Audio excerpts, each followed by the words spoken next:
Rumor has it that the wealthy young master finally got tired of that deaf girl. He announced his engagement to Vivian at a press conference. I took off my hearing aid and looked at him from afar across the crowd. Then, without hesitation, I turned around and left. In front of everyone, the usually cool and composed young master went crazy. It's the 7th day since Evan and I broke up. The same day, news of him and Vivian getting married spread all over the internet. Evan splurged on 200,000 albums for Vivian, who isn't even a professional musician, causing a massive stir in the music world.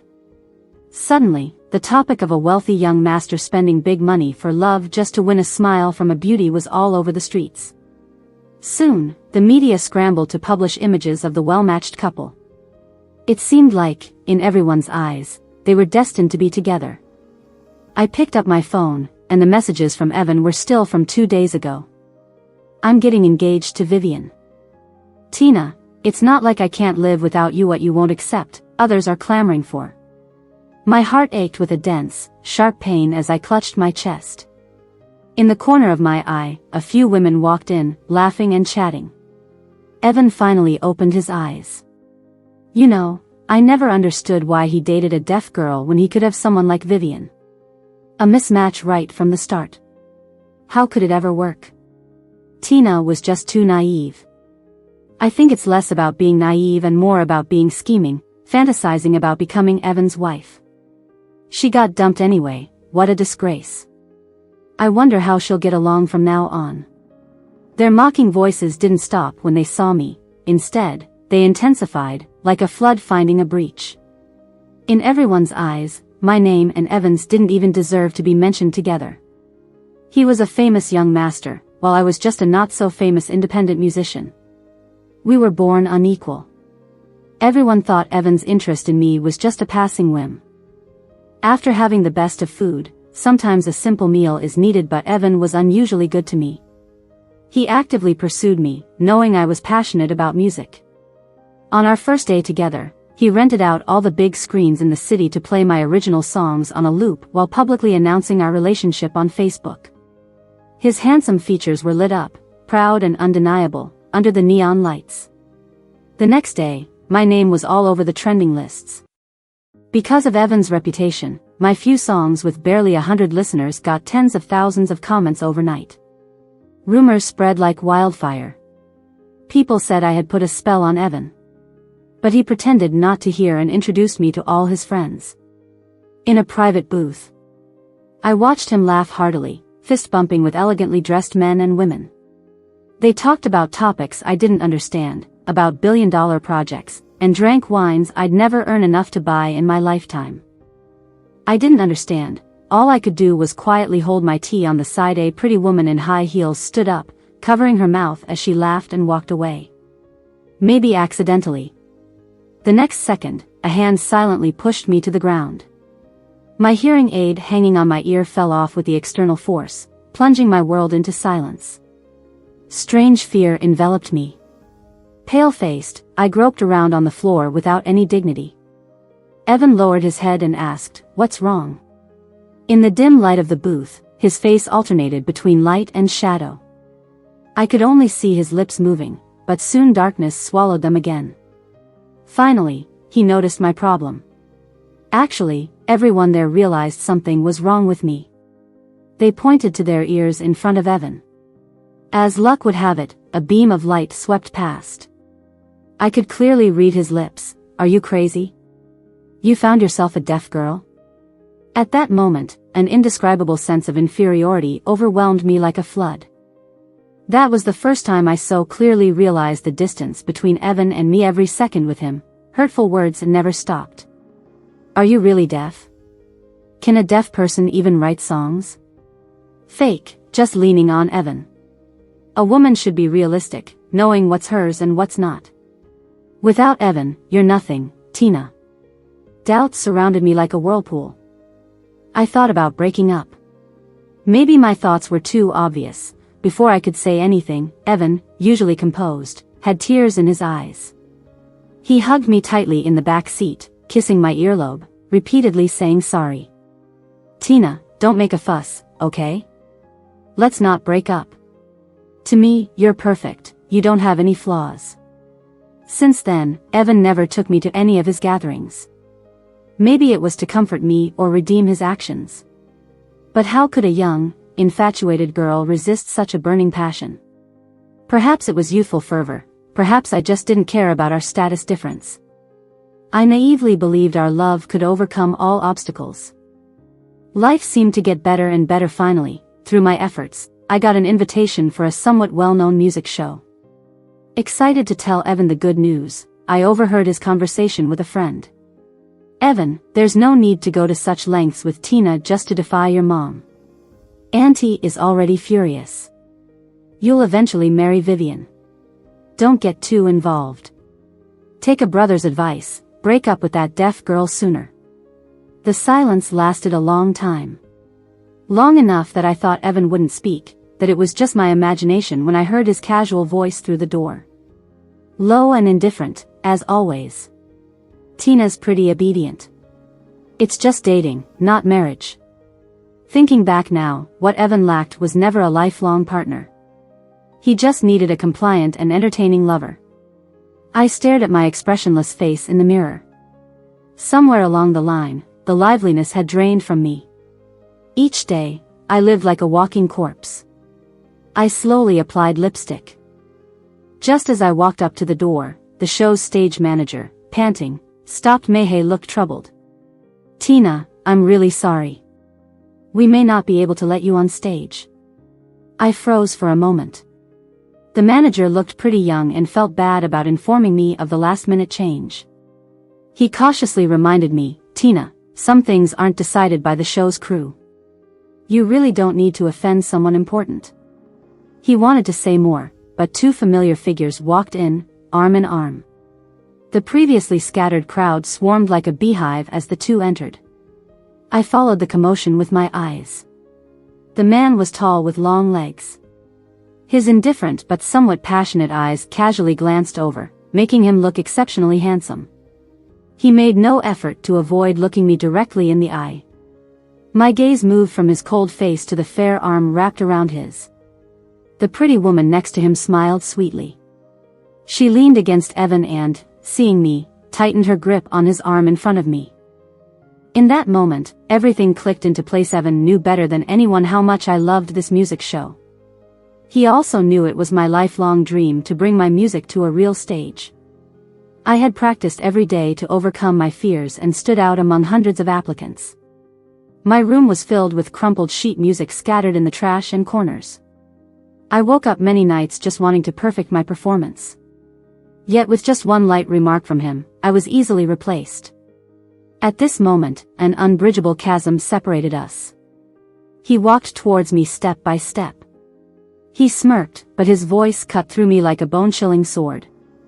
I told you, Tina, he said. Things you don't want, plenty of others do. Evan knew exactly how to crush me. There's nothing more merciless than shattering someone's dreams.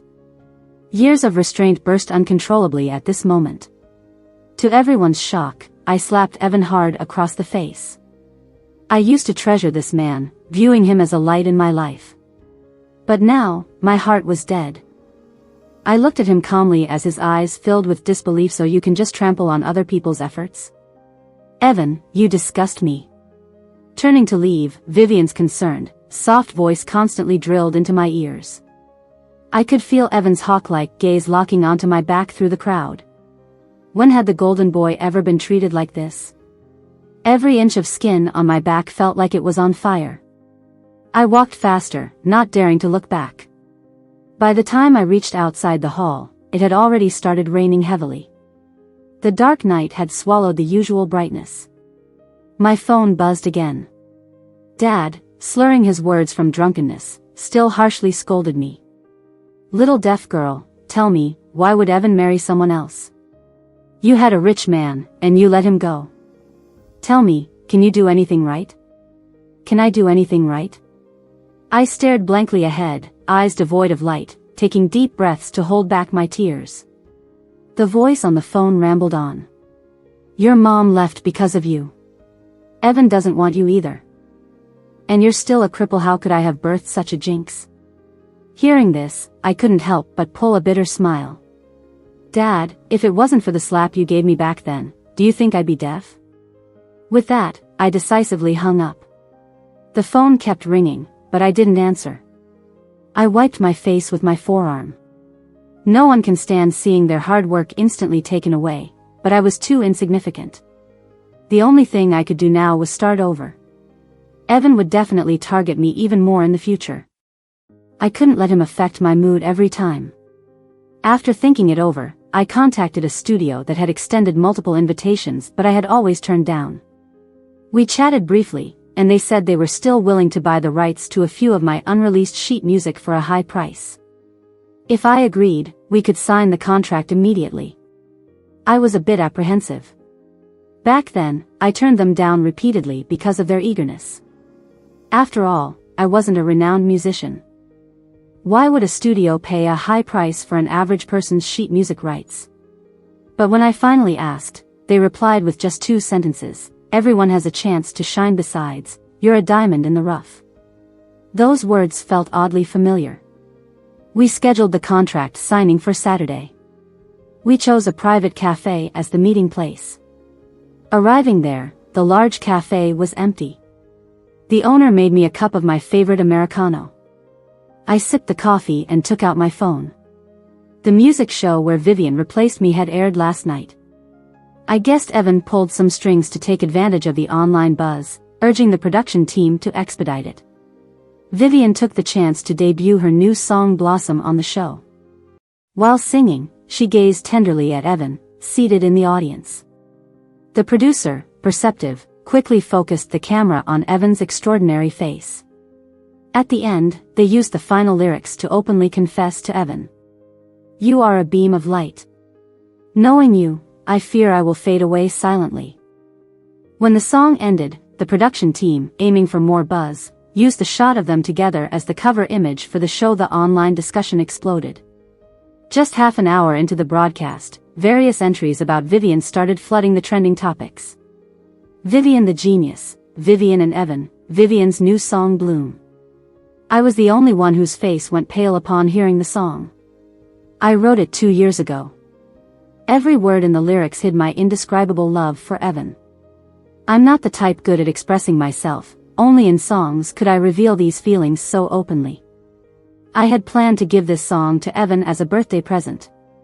But he was busy with family affairs then, and by the time we met again, it had been a month. In the end, I didn't get to give him the song. Instead, it got tossed into the deepest part of my drawer. Evan always said I was awkward, reluctant to express my love out loud. Later, I thought if I could one day take my music to the stage, I would bring this song out again and give it to him in front of everyone. So, Evan didn't just steal my song, he gave it to Vivian. He used my love as a sacrifice to fuel his relationship with Vivian. At the end of the show, when the host asked Fiona about the inspiration behind the song, she smiled shyly and carefully glanced toward Evan, who remained silent in the distance. Did that even need to be asked? Among the guests' cheers, the chat exploded with comments. Vivian definitely wrote her love for Evan into the lyrics. Where did our Vivian get her genius from? And what's this Tina even supposed to be? Marketing herself as deaf all day long. Who knows if that's true or not? People without skills like to seek attention in such ways. The vicious comments didn't stop. I stared at them unblinkingly, dazed, when a clearly defined hand unhesitatingly snatched my phone away. He then flipped it over and set it aside. I looked up. Unlike Evan's reserved handsomeness, the man before me was bold in temperament, with slightly raised brows, long eyes, and a distinctly alluring mole under one of them. It was David, the rising new movie star of the year. Seeing my red-rimmed eyes, a hint of displeasure flashed across his face. Years without seeing you, how did our little genius end up like this? His words made me slightly dazed. David and I had known each other since our school days, once planning to form our own band. Later, my ears had an accident, and he went abroad due to family issues. The next time I saw him was on a TV screen. Seeing me still silent, he sighed and sat across from me. You're even harder to reach than those famous directors. Oil and water don't get through. It's harder to see you than to reach for the stars. Actually, David had contacted me under his own name, wanting to shoot a music video together. But at the time, I just had another argument with Evan. I was hitting walls everywhere when a girl introduced me to a film director during one of our shared auditions. We both passed the theme song audition. I was happy until the director blatantly placed his hand on my leg. He said, "The final selection depends on our performance." Upon hearing this, the girl and I exchanged glances. My face turned pale. He tried to kiss me, but I screamed and pushed him off the chair. When I came to, my cheeks were already stinging, and stars danced before my eyes as he slapped me. The overweight middle-aged man glared at me viciously. A deaf girl wanting to sing and compose? The only useful thing about you is your face. I'm choosing you for your looks. He passionately kissed the other girl in front of me. Exhausted, I walked out of the hall. A tall figure with arms crossed was leaning against the wall, phone in hand. Seeing me, he immediately hung up and approached. It seemed like he always found me precisely. He appeared to want to give me something from his pocket. But noticing my injured lip, Evan withdrew his hand, his entire face turning cold, dark as hell itself. He said nothing. I tried to force out a smile and tell Evan I was okay, but he didn't even look my way. He took me home. Then he sat silently in front of the dim couch all night. In the morning, I woke to pieces of shattered glass and scattered cigarette butts under the coffee table. Gripping my wrist tightly, his voice hoarse and indifferent, he said, "Tina, trust me. I can pave every way for you except in music. Promise me, no more music." Evan's expression remained as aloof as always, but his voice carried an evident tremble in my ears. We fought fiercely that time. He wanted me to give up all the opportunities I'd worked so hard for, to give up my lifelong dream, because to him, they were nothing. In a moment of desperation, I couldn't help but cry out, "Evan, you don't understand me at all." "I don't understand you." He was stunned for a moment, then laughed bitterly. "Tina, doing it on your own? Do you really think you can make it? Do you know what else you'll face? With your defect, what right do you have to compete with them? If it weren't for the tracking app one put on your phone, you wouldn't even know all the disgusting things you've encountered like yesterday. You think too much of yourself." Evan stormed out. His harsh words left me stunned for a long time. I wanted to say, I worked so hard not just because I love music, but because I selfishly wanted to be someone who could stand shoulder to shoulder with you. I didn't want every accomplishment to be overshadowed by Evan's name. Looking back, maybe that moment planted an irreparable rift between us. Afterward, we reconciled, but it felt like we'd made some strange pact. Every audition and invitation went through his vetting, and he promised not to meddle in my musical pursuits, but an unbalanced scale is doomed to sway. My brows furrowed in contemplation. As I pondered, David passed me a contract. "Work with me, Tina. I can help you reclaim that song from Vivian." I snapped out of my reverie. But I never showed that song to anyone. I assumed David was joking. "How did you know that song was mine?" I asked as I opened the contract. David always spoke with a touch of nonchalance. People online called him the most unconventional best actor in recent years. But he had been like that since our school days. Unlike me, he never tried to change. His favorite saying was, "Flaws aren't necessarily flaws. I just live differently from what people expect." I believe we are both unpolished gems. Such straightforward trust came out of his mouth so easily. "Tina, you know, everyone who writes songs has their little habits. Some like to add beats at the transitions, some like to add hooks at the end, just like handwriting. I know you too well. That song, both the melody and lyrics, is totally your style. Tina, you're the most talented person in music I've ever met. I don't want you to be restrained by anyone. You once said your biggest dream was to bring your music to the stage. Now I've achieved my own dream. What about you? I think you should achieve yours too." Encouraged by David, I found the backup of the score of Bloom in my computer. But the handwritten draft was lost. David just said it didn't matter. He asked me to take out all the songs I wrote in the past 2 years. He then introduced me to audition for a new music competition show. I wanted to say something, but he cut me off. I didn't say anything to the director. I just gave you a chance to audition. Whether you get through or not, that's up to you. Of course, I trust your talent. As he spoke, David's deep eyes were fixed on me. The way he looked at me only boosted my confidence. I sincerely thanked him. While waiting for the audition result, my heart was in my throat. When I finally heard my name announced on the big screen, I couldn't help but stand up. When I stepped out of the audition room, the air felt fresher than ever. I took a deep breath and bumped into someone. Vivian took off her sunglasses, looked me up and down, her lips curled into a lazy smile. Do you really need to audition for a no-name little show like this? Our Evan just shows up, and the director comes running, begging on his knees for me to join. I'm still deciding whether to accept. I just looked at her indifferently, not showing any reaction. When she couldn't provoke me, Vivian lost interest. She put her sunglasses back on. Looks like I need to talk to the director about the kind of people joining the show with me. This woman was the epitome of arrogance. But I wasn't angry. I didn't want to be. I just shook my head and said, I also don't want to be on a show with someone who plagiarizes. A person with no real talent, only covering their incompetence with plagiarism, has lost all competitiveness. Something I said must have hit a nerve. Vivian immediately turned around. Her lips moved as she pointed at me and cursed, Tina, stop slandering me. You're a deaf person who writes and composes music. Who'd believe that? Disabled people should know their place. You'll never get your broken music on stage. You're not worthy.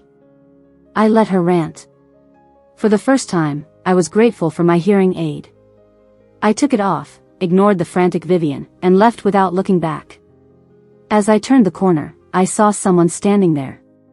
David was leaning against the wall, nodding lightly with his headphones on, lost in his own world. When a shadow disrupted the light, he slowly opened his eyes. His amber pupils caught hold of me in the sunlight. You got through. It wasn't a question, but a statement. I nodded. He led me out, his broad back like a mountain shielding me. We reached a dark brown Maserati. David opened the passenger door, a faint smile on his lips. I didn't get in. He turned on the Bluetooth speaker, and a familiar soothing melody with soft humming and guitar accompaniment flowed into my ears. It was actually the Little Love song I sang at the school art festival in my senior year. David was my accompanist, and I was the singer. The parking lot was silent. David's voice was clear, as bold and candid as ever. Tina, I fell in love with your music at first sight. Music is an adjective. After David confessed, we didn't meet again until the music show started filming. That's when I found out David was one of the judges. He always called me a musical genius. But to me, it seemed like he was the one who deserved everyone's admiration. Back then, our situations were similar, but while I just sighed and lamented, he shined like a bright sun over everyone. David excelled at everything he learned. Acting, singing, it seemed there was nothing he couldn't do. He often said, life is meant to be lived for yourself. If you want it, there's nothing you can't achieve. From afar, he nodded and smiled at me, his smile gentle and lingering. I turned my head uncomfortably. Besides me, there were several other original artists on the show. Vivian was the last to arrive, softly apologizing to everyone. I'm sorry, my boyfriend is clingy. It took some time. Her gaze fell deliberately on me. I had a feeling she was planning something.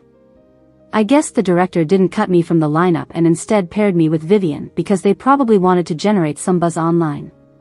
In the first episode, to add some flair, they asked us to create an impromptu song with guitar accompaniment about the person we love the most.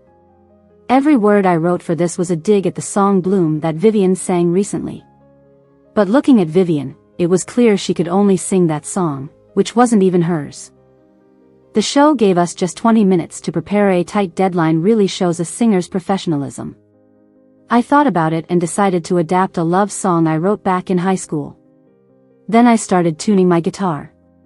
When the 20 minutes were up, I saw Vivian reluctantly put down her pen. When she performed, though, the judges' expressions gradually shifted from anticipation to confusion and disappointment. One of the judges commented diplomatically, "Maybe inspiration strikes at certain moments. Compared to Vivian's Bloom, this one falls a bit short." But because Vivian has Evan backing her, and despite the fact that her performance was terrible, nobody dared to say it outright. They had to keep praising her to ensure she stayed in the competition. After all, the show's script demanded that Vivian be the ultimate champion. When the episode airs, people will just be watching for entertainment anyway. How many viewers will actually understand the intricacies of music? If the judges flatter Vivian, the viewers will blindly follow, and Vivian actually believed in the empty praise. Until David, who hadn't commented at all, was repeatedly called upon by the host. Everyone's eyes were on him because David's expertise is widely recognized in both music and entertainment industries. His remarks are like a stabilizing force, steering public opinion precisely. He raised an eyebrow, his eyes narrowing slightly, and a faint smirk appeared at the corner of his lips. What was that? The room fell silent instantly. Vivian's arrogant smile froze on her face. David acted as if he hadn't just said that. He rested his chin on his hand, staring in my direction. The camera focused on me. With a familiar tune and my lyrical skills, once I started singing, the whole audience went wild. I had barely gotten halfway through when I was abruptly stopped. The judges' faces changed. "Tina, improvising doesn't mean plagiarizing someone else's work." Murmurs began to spread through the audience. Plagiarism. Has Tina lost her mind? She's actually plagiarizing. I knew it. How could a deaf person participate in a music show?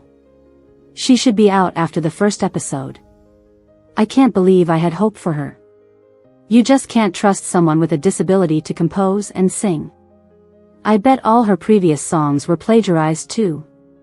Vivian looked smug, clearly enjoying my public downfall.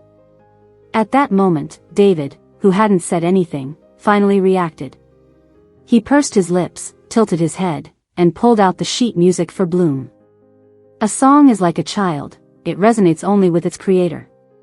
So, contestant number 1, he glanced at Vivian. What was your initial inspiration for creating the Bloom? Can you explain the meaning of every line in the lyrics? And what does the title represent? Caught off guard, Vivian couldn't answer a single question. She finally stammered out with a dark expression, "That's not relevant to today's improvisation, and anyway, I've already got the pass card." David then looked at me. How is it not relevant? Improvisation still depends on the creator's own skill set. An artist's style can vary, but their work will always carry their imprint. In your song, I barely see any of your touch. Even in today's improvisation, I only see a poor attempt to mimic a Bloom. However, David's smile turned chilling. Ironically, I see Tina's influence in the Bloom. I instantly understood David's point. Seeing him look at me again, I smiled and confidently explained the inspiration behind my impromptu song. In the end, I flat out said, "I don't know if anyone else thinks the title Bloom doesn't match the lyrics." Because the original title wasn't Bloom, it was Dream. Out of the corner of my eye, I saw the director frantically signaling to shut off the cameras. I chuckled and raised my voice. The lyrics aren't about passionate love, but about the humility and longing behind it. She longs to be on equal footing with her beloved, walking side by side into the future. I turned to see Vivian shaking uncontrollably. I couldn't help but laugh softly. "Vivian, stolen things are always stolen. If you have the guts, steal my brain too. Otherwise, I can write hundreds of songs better than Dream. And you'll never have another one." At that point, the show was urgently paused.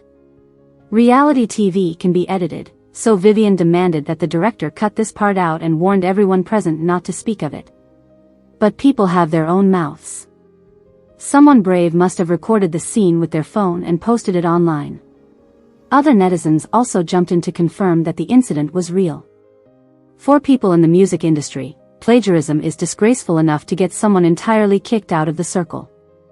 The public followed suit, and in an instant, the tide turned in my favor. On top of that, David, the acclaimed actor, quickly posted on Facebook, condemning plagiarism and openly siding with me. Vivian ended up getting utterly shamed. Her previous songs were also dug up and found to have traces of plagiarism. A small-time singer came forward holding her ID, tearfully posting that Vivian had stolen her song, produced it into an album, and threatened to ruin her life if she spoke up. This sparked a wave of public outrage. People swarmed to Vivian's account to curse at her, send official complaints to take her songs down, and some even found her license plate number. People were throwing rotten eggs at her car. As things escalated, Vivian became a social pariah, forced to feign death online. I seized the momentum and shared my unreleased songs and compositions. On David's advice, I recorded an original version of Dream. Unlike Vivian's overly dramatic rendition, I started with a low pitch and split the climax into two parts, like a butterfly breaking out of its cocoon, telling a story of a love that ends in tragedy but defies fate. This was the song's true essence. Some attentive listeners even found Evan's name hidden in Dream. Comments poured in, "We were wrong. I think Tina and Evan are a better match." Tina must have loved Evan deeply, to the point of not daring to say it. Tina probably felt she wasn't good enough for Evan. This love destined for a bad ending breaks my heart. Everyone realized my love for Evan, and how I had carefully hidden his name in every corner of the lyrics. But he shattered it himself and handed it over to someone else. 2 days later, Evan held a press conference. He publicly announced his engagement to Vivian. He must have thought this would quell the negative publicity surrounding Vivian. After all, her family's business had plummeted due to the plagiarism scandal. As her fiancé, he couldn't stay inactive. Vivian also posted on Facebook, saying she would leave the music industry to make amends, indirectly admitting she had plagiarized my song. Because of this, my status saw a dramatic reversal.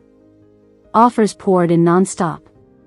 The music show that had recently broken the contract also reached out to apologize, saying they'd lost a talent. They asked if I was willing to rejoin their second season and continue composing for them. 3 months later, I wore a pink and white mermaid dress, holding David's arm, stepping onto the stage I was so proud of. This time, everyone finally remembered Tina. I held up the Best Song Award trophy, tears welling up in my eyes. Everyone was clapping for me. All the acceptance speech I had prepared disappeared under the spotlight. David waited quietly by my side, carefully adjusting the microphone for me, with a gentle look in his eyes. No one would speak ill of me anymore. After a while, encouraged by David's gaze, I finally mustered the courage to speak. This journey had its tears, laughter, pain, and moments of moving emotions, but I have never regretted it. Music is my lifelong pursuit, and there is no other. I bowed. When I looked up, I saw a pair of restrained eyes. He was sitting in the audience, his eyes red, staring at me motionlessly. After the award ceremony ended, Evan blocked me at the door of the banquet. He looked quite disheveled, with a cut on his lip, stubble on his usually well-groomed chin, and fatigue in his eyes. I could faintly see bruises on his neck. I had come across news about him. It said he left Vivian alone at the engagement party, making a huge joke out of both families. But I didn't pay much attention. When he saw me, the once arrogant prince's eyes turned red. He took a step forward, hesitated, and carefully grabbed my wrist. In a hoarse voice, Evan said, "I spent 3 months realizing how much I love you." I didn't know that song was for. He paused, with a self-righteous determination in his eyes. "I've told my family clearly, I won't marry Vivian.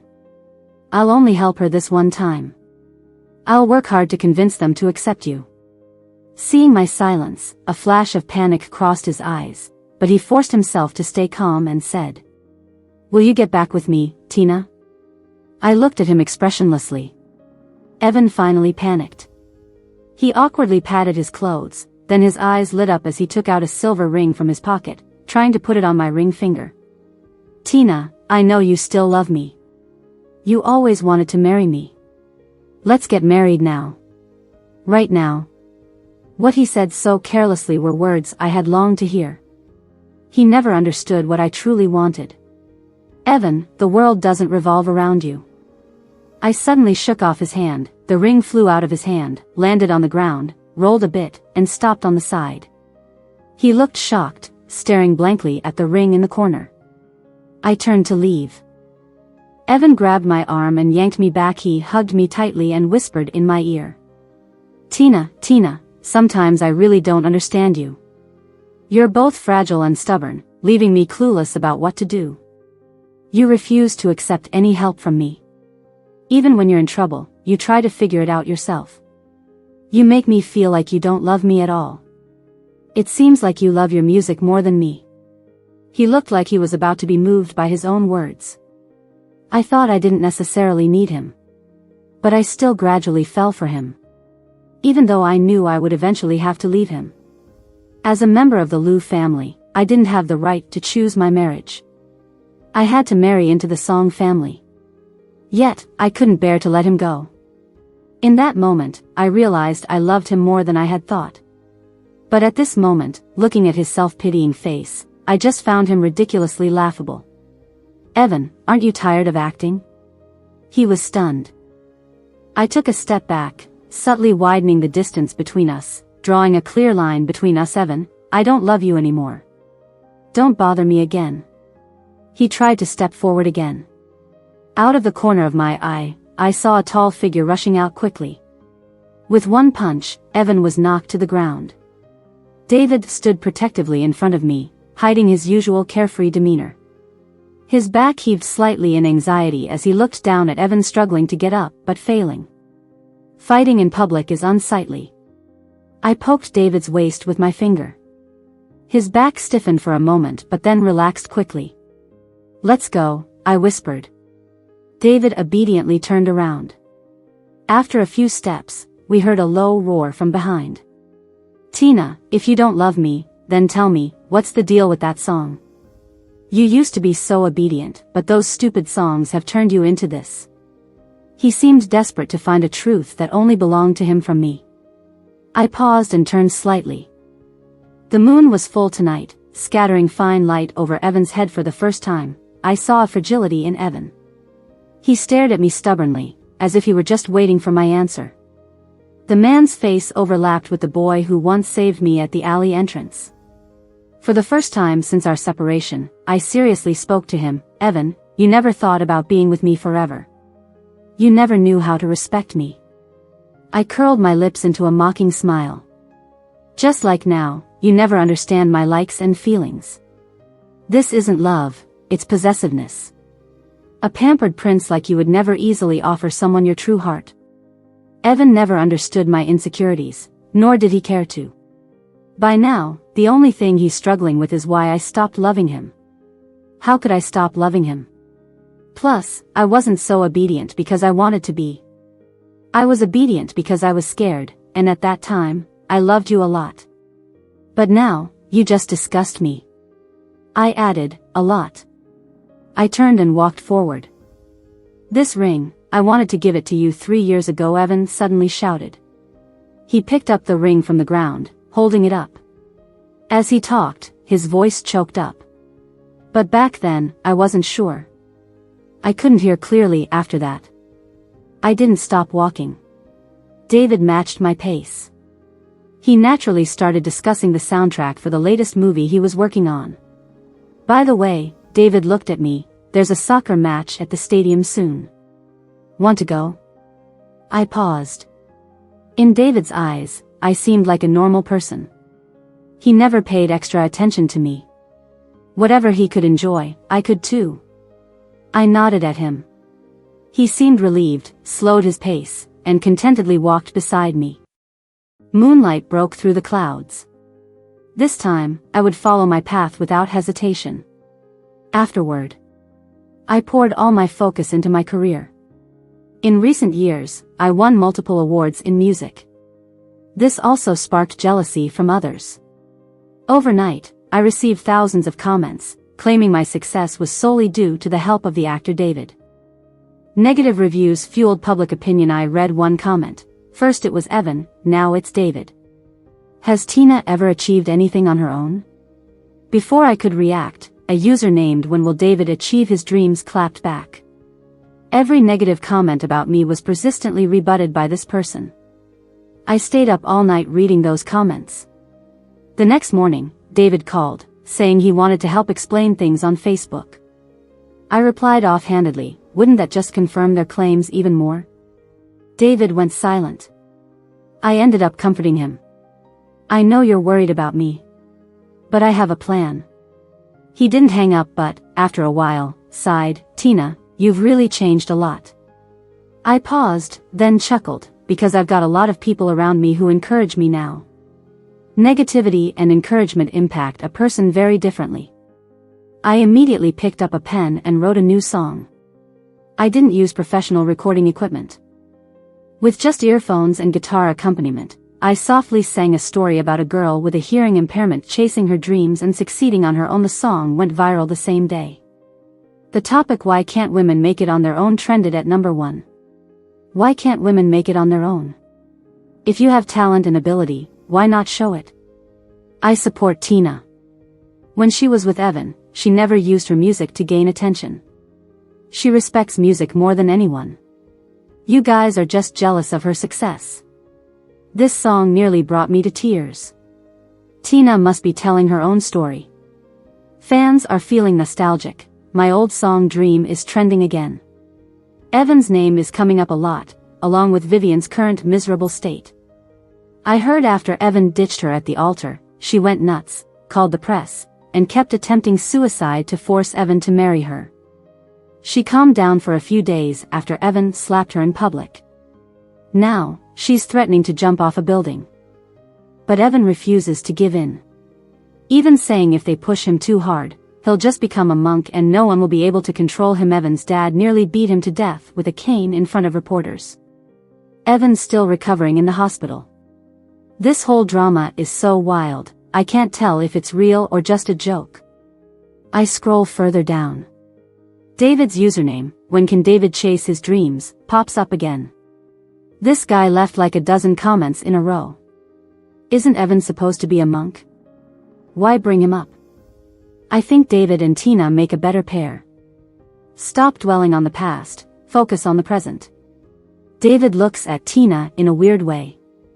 I glance at the man lying on the sofa with a strange smile on his face and casually say, "You forgot to switch accounts."